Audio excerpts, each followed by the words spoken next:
Olá, amigos! Sejam bem-vindos outra vez ao nosso programa Profecias Bíblicas, a Esperança das Nações. Bendito, sagrado seja o nome do Deus Eterno, porque você está conosco outra vez. Vamos estudar novamente.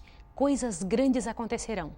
Todas as vezes que se estuda a Bíblia, alguma coisa nova acontece. Sempre acontecem mudanças.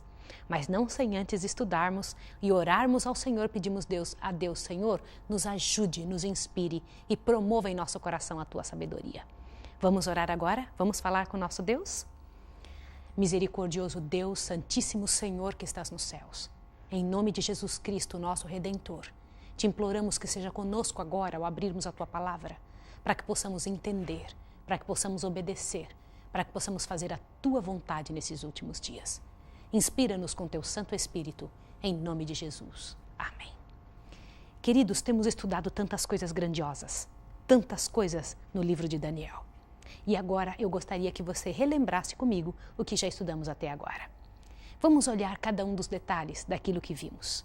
Você se lembra que começamos estudando o que se passou no céu quando aquela grande rebelião começou?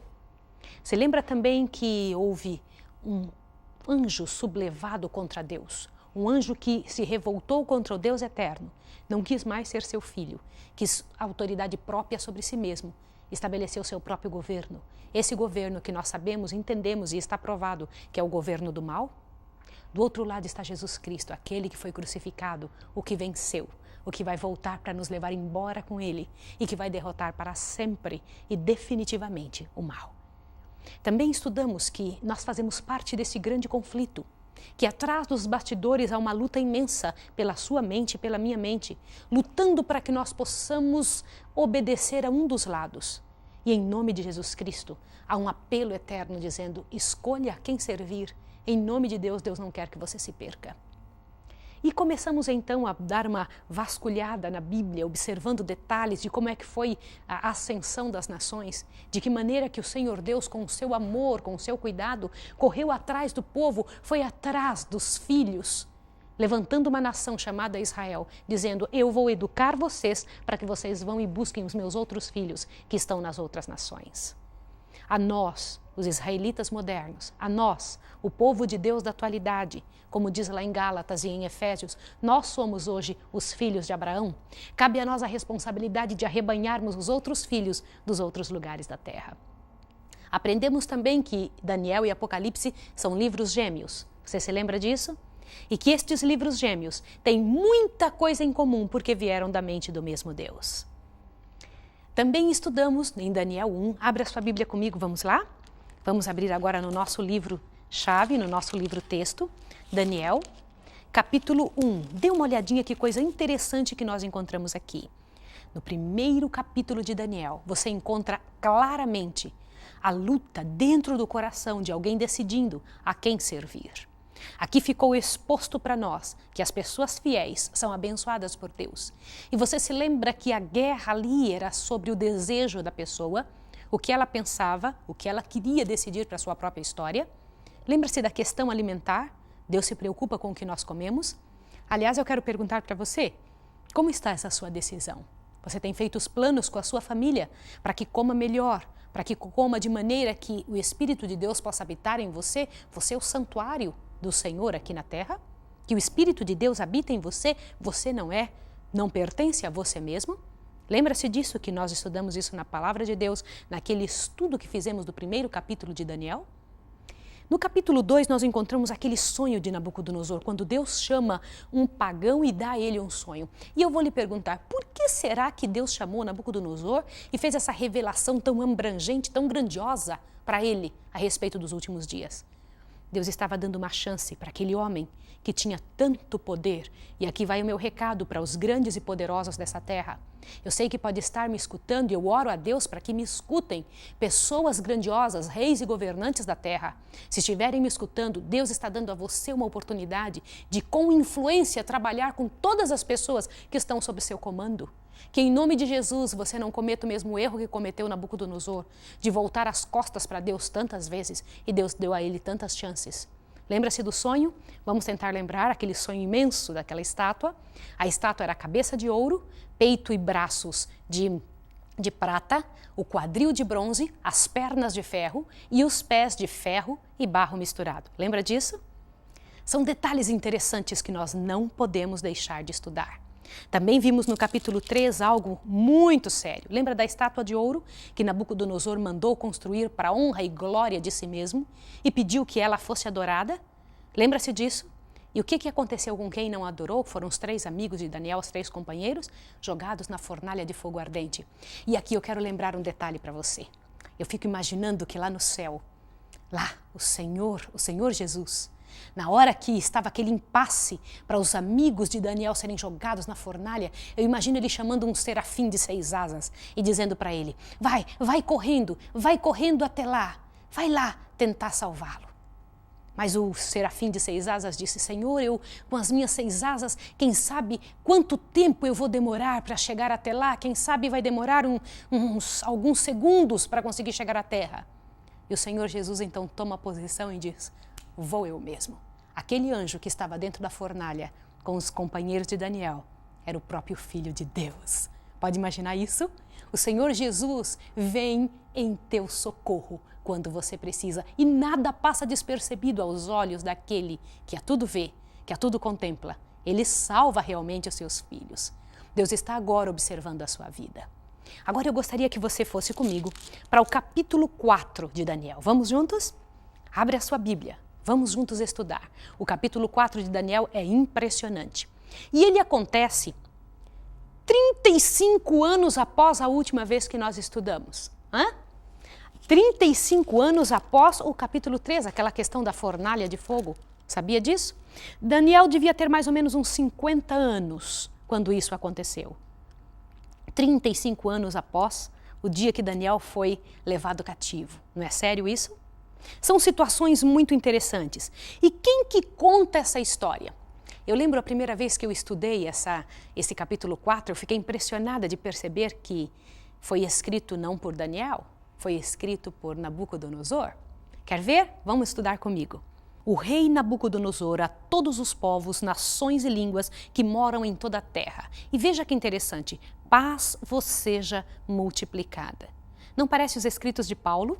Paulo começa assim também a maior parte de suas epístolas, de seus escritos. E o interessante é que tanto Paulo quanto Nabucodonosor foram os 2 grandes inimigos de Deus, ficaram contra, perseguiram o povo de Deus. No entanto, depois se converteram. Continua. Pareceu-me bem fazer conhecidos os sinais e maravilhas que Deus, o Altíssimo, fez para comigo. Eu gosto de chamar a Deus assim também, o Altíssimo. Quão grandes são os seus sinais e quão poderosas as suas maravilhas. O seu reino é um reino sempiterno e o seu domínio de geração em geração. Agora observe, eu, Nabucodonosor, estava sossegado na minha casa e próspero no meu palácio. Agora perceba o que aconteceu.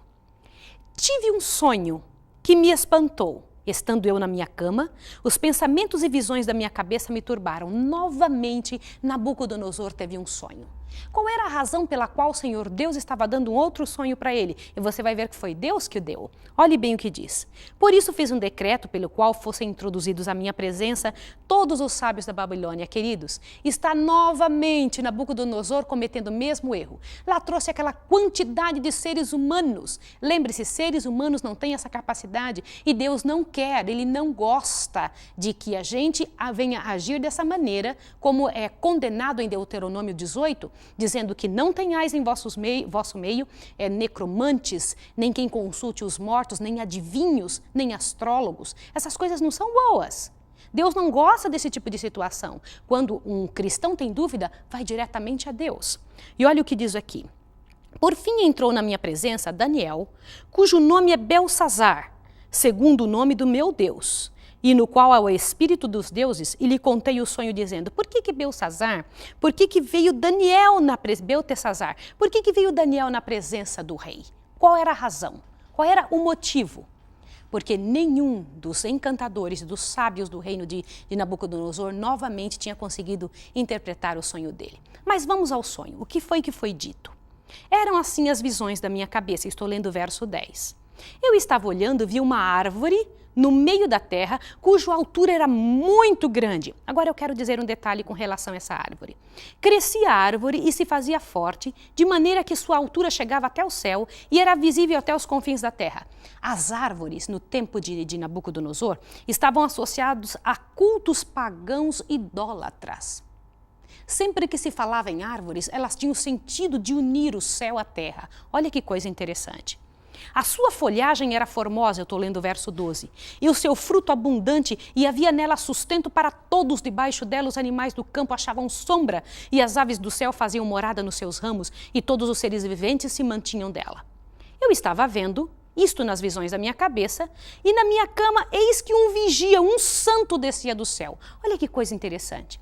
Queridos, eu quero esclarecer um detalhe. Essa questão de um santo que descia do céu não era jamais aquilo que o mundo hoje diz, que pessoas humanas que se tornaram santas estão hoje morando no céu, como São Benedito, São Bartolomeu, São Tomé.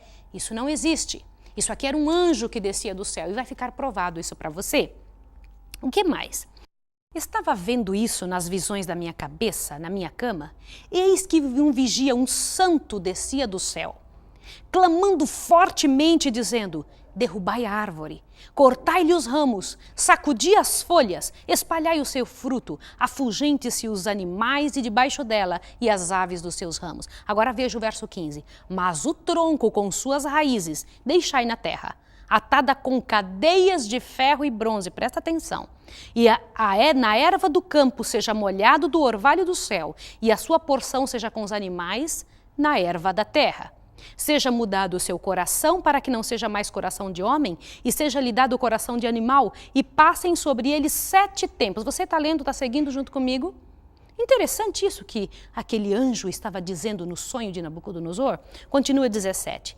Esta sentença é por decreto dos vigias, e esta ordem por mandato dos santos, a fim de que conheçam os viventes que o Altíssimo tem domínio sobre os reinos dos homens, e o dá a quem quer, e até o mais baixo dos homens constitui sobre eles. Aí Nabucodonosor continua. Isto em sonho eu, Nabucodonosor, vi. Tu, agora, Beltesazar, dize a interpretação. Ele estava pedindo para Daniel.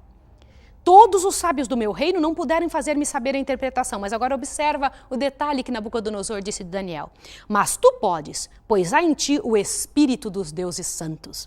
Que bonito alguém dizer isso de um filho de Deus, não é? Isso é ótimo. Agora veja o 19. Então Daniel, cujo nome era Beltesazar, esteve atônito por algum tempo. Ele ficou incomodado. E seus pensamentos o perturbaram, pelo que disse o rei a Beltesazar: não te espante o sonho, nem a sua interpretação. Respondeu Beltesazar: Senhor meu, o sonho seja contra os que têm ódio, e a sua interpretação para com os inimigos. Agora você vai ouvir qual era a interpretação que Daniel havia entendido do Deus eterno e vai dizer ao rei. Agora observe bem, veja o verso 20. A árvore que viste, que cresceu e se fez forte, cuja altura chegava até o céu, e que foi vista por toda a terra, cujas folhas eram formosas e cujo fruto abundante, em quem havia mantimento para todos, debaixo do qual moravam os animais do campo, e em cujos ramos habitavam as aves do céu, és tu, ó rei, que cresceste e te fizeste forte. Agora observa que coisa séria. Aquela árvore do sonho do próprio Nabucodonosor era ele mesmo. Queridos, o Senhor Deus estava dizendo que havia dado a ele poder para que ele pudesse ajudar todas as pessoas da terra, condições para isso. E você se lembra que o reino da Babilônia foi poderosamente rico? E não somente rico, não somente poderoso, ele se tornou o dono de todas as nações da terra, inclusive Israel, cujo dono de Israel era o próprio Deus. Isso não é uma coisa muito séria? Isso é sério e especial? E você tem que parar para pensar nisso quando Deus dá poder para alguma pessoa. Qual a intenção de Deus? O que Deus espera dessa pessoa? Agora continua observando, 23. Quanto ao que viu o rei, um vigia, um santo que descia do céu e que dizia: cortai a árvore. Aí vem dando toda aquela descrição, verso 24. Essa é a interpretação, ó rei. Este é o decreto do Altíssimo, que virá sobre o rei, meu senhor. Eu imagino o coração de Nabucodonosor nessa hora. Devia estar aos pulos, sabendo que o Deus eterno tinha dito: eu vou cortar você. Agora olhe bem, serás tirado de entre os homens, e a tua morada será com os animais do campo, e te farão comer erva como os bois, será molhado com o orvalho do céu, e passar-se-ão 7 tempos por cima de ti, até que, você pode pensar assim, mas Maísa, Deus ia fazer uma coisa horrível dessa com um homem? Sabe por quê? Deus deu 35 anos de prazos para ele. Ele esteve vendo a conduta de Daniel. Ele mesmo havia reconhecido que o Deus eterno era o Altíssimo, mas, no entanto, ele queria ser Deus dele mesmo. Quantas vezes isso não acontece conosco? Mas o Senhor Deus aqui dá para ele uma oportunidade, diz, até que conheças que o Altíssimo tem domínio sobre o reino dos homens e o dá a quem quer. E Deus ainda deu mais outra oportunidade, observe bem. Quanto ao que foi dito que deixassem o tronco e as raízes da árvore, o teu reino voltará para ti, depois que tiveres conhecido que o céu reina. E é assim que Deus faz. Deus usa todos os tipos de apelos. Quando Ele não consegue, Ele usa o mais forte. E oxalá Deus faça isso com a minha vida. Que trabalhe comigo de todas as maneiras, me tire tudo o que puder, mas que eu me volte para o Senhor. E eu espero que você peça o mesmo para o Deus eterno. Mas agora, olha que coisa interessante do verso 27. Olha o conselho de Daniel. Portanto, ó rei, aceita o meu conselho, desfaze os teus pecados pela justiça e as tuas iniquidades usando de misericórdia para com os pobres, e talvez se prolongue a sua tranquilidade, porque você sabe, as coisas relacionadas ao que Deus diz são também condicionais. Deus pode muito bem trazer um mal, mas Ele pode se arrepender de trazer o mal, voltar atrás e dizer, não, eu não vou fazer isso, porque esta pessoa se arrependeu. Isso é muito sério observar. Isso você precisa pensar. Alguma coisa pode estar determinada, mas se você muda de atitude, o Senhor Deus também muda a dele. Continue. Todas essas coisas sobrevieram ao rei Nabucodonosor. Eu estou lendo o verso 29. Olha bem. Ao cabo de 12 meses, veja o verso 29. Passeando o rei sobre o palácio real da Babilônia, que Deus é esse que depois do sonho ainda deu 12 meses de prazo para Nabucodonosor? 12 meses. Mas olha o que foi que Nabucodonosor fez. O que você faria? Você ficaria na sua casa pensando, analisando a sua vida, mudando de estrutura, mudando de atitude? Não foi o que Daniel fez. Não foi o que Nabucodonosor fez. Nabucodonosor, ele mudou de atitude para pior. Olha o que aconteceu aqui no verso 31. Verso 30. Ele estava andando pelo palácio e disse, não é esta a grande Babilônia que eu edifiquei para a casa real, com a força do meu poder e para a glória da minha majestade? Olha que coisa séria, tão diferente de Jesus, não é? O Criador do universo inteiro. Aquele que veio como uma criancinha, nasceu num estábulo, entre os animais. Aquele que não tinha onde reclinar sua cabeça. Aquele que era dono de todo o universo, agora vem Nabucodonosor, porque era dono de uma partezinha dessa terra, embora fosse muito grande à vista dos homens, mas imagina o quão pobre ele é em face de qualquer outro ser celestial. Chegar a dizer uma coisa dessa. Olha o 31, ainda estava a palavra na boca do rei, quando desceu uma voz do céu e disse, a ti se diz, ó rei Nabucodonosor, passou de ti o reino. Sério, não é? Serás tirado dentre os homens e a tua morada será com os animais. Sabe o que aconteceu aí então? Na mesma hora se cumpriu a palavra sobre Nabucodonosor, verso 33. E foi tirado dentre os homens e comia erva como os bois. E o seu corpo foi molhado do orvalho do céu, exatamente como a profecia dizia. Até que lhe cresceu o cabelo como penas de águia e as unhas como as unhas das aves. Olha que coisa séria. Parece que aconteceu a Nabucodonosor uma doença chamada licantropia. Essa doença é uma doença caracterizada mental, que faz com que a pessoa ela não tenha cuidado mais por si mesma, que perca a capacidade da fala. E o que aconteceu aqui não foi simplesmente um caso de doença, você sabe que foi o Deus Eterno dizendo 7 tempos. Eu quero que você grave isso na sua cabeça, porque vai ser um termo profético que vai ser usado para frente no próprio livro de Daniel e Apocalipse. 7 tempos passarão sobre ti, Nabucodonosor, até que compreendas quem é Deus. Agora dê uma observada no verso 34. Mas no fim daqueles dias, de quanto daqueles 7 tempos, 7 tempos é igual a 7 anos. Eu quero que você saiba disso. Você sabe que tempos em profecia é igual a 1 ano. Isso está escrito em Daniel 11, tá bem?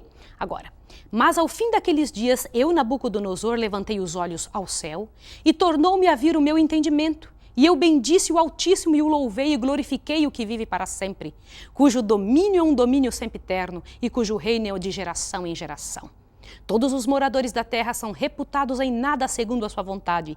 Ele opera no exército do céu e nas moradas da terra. Não há quem lhe possa deter a mão nem lhe dizer: que fazes?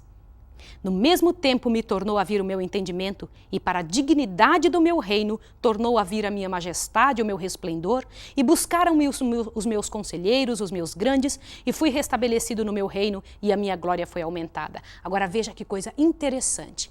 Esse verso enche o meu coração, o verso 37 do capítulo 4. Agora, pois, eu, Nabucodonosor, louvo, exalto, glorifico ao Rei do céu, porque todas as suas obras são verdades e os seus caminhos justos, e pode humilhar aos que andam na soberba. O que você pensa disso? Queridos, nosso Deus é um Deus muito sábio. Toda vez que Ele fere para salvar. Toda vez que Ele se move na vida de alguém, é no intuito de trazer este alguém para perto de si. Esta história com relação a Nabucodonosor aconteceu há muitos anos atrás. Mas é uma história que vem sendo repetida tempo após tempo, vida após vida. Eu imagino que não deve ter acontecido na sua vida também. Eu imagino quantas vezes na sua vida o Senhor Deus tem reclamado a sua história, tem buscado na tua vida para que você possa voltar os olhos para Ele. O que mais precisa acontecer na história da humanidade para que a humanidade reconheça que o Senhor Deus é o Deus eterno, é o Altíssimo? O que precisa acontecer na sua vida para que você reconheça hoje quem que governa os céus e a terra? Esse Deus que, como eu digo, não é que Ele vai vencer, Ele já venceu. E Ele domina sobre muitas mentes e quer dominar pela graça de Deus no seu coração também. Quer reinar na sua vida. E eu quero dizer uma coisa para você. Não é como os reis da terra, que quando dominam, eles querem que a pessoa pense igual a ele completamente, quer que seja um servo. Deus está chamando você para ser filho dele. Quer te dar liberdade completa de pensar, de agir, de ter o coração pleno e cheio de felicidade. E isso é verdade mesmo. Há provas humanas que quando Deus trabalha numa vida, é para torná-la melhor. Você vai pensar igual a Deus. E pensar igual a Deus é ter completa felicidade, meu querido. Isso é grandioso e eu quero que você tome essa posição e essa decisão. Nabucodonosor precisou enfrentar tanto sofrimento, perdeu seu reino majestoso e imponente como era, para poder reconhecer quem realmente manda nas nações. Nosso Deus é o soberano, Ele está acima de qualquer coisa, está acima de qualquer nação. E eu espero que em nome de Jesus você tenha tomado posições também. Agora eu gostaria de orar com você, gostaria de pedir a Deus que te enchesse de poder, enchesse você de condições, de força, para que você pudesse tomar a posição de entender que Deus é que domina sobre todos os reinos e permitir que Ele seja o dono do teu coração também. Você gostaria de fazer isso? Gostaria que eu orasse por você e por sua família, pelas pessoas que você ama? Eu quero orar com você agora. Vamos orar, vamos pedir a Deus que nos abençoe, vamos pedir a Deus que encha o nosso coração. Faça seu pedido pessoal. Converse com Deus. Eu vou orar, mas você precisa orar também. Você precisa buscar a presença do Senhor Deus também. Eu vou orar com você agora. Misericordioso Deus eterno, Senhor, em nome de Jesus Cristo eu te peço, encha o coração dessa pessoa que está estudando a Tua palavra conosco. Fortalece-o, Senhor. Que não precise acontecer o que aconteceu com Nabucodonosor, para que tomemos uma decisão na Tua presença. Mas se necessário for, Senhor, estamos dispostos a qualquer coisa, se tão somente formos trazidos à Tua presença. Compreendamos, Pai de amor, que compreendamos a Tua verdade. Em nome de Jesus, abençoa toda a casa dessa pessoa que está ouvindo, suas decisões, e que em nosso próximo estudo estejamos juntos, fortalecidos por Teu poder, em nome daquele que está no lugar santíssimo do santuário celestial, Jesus Cristo, nosso Redentor, nós oramos e agradecemos. Amém. Que Deus abençoe você e até a próxima.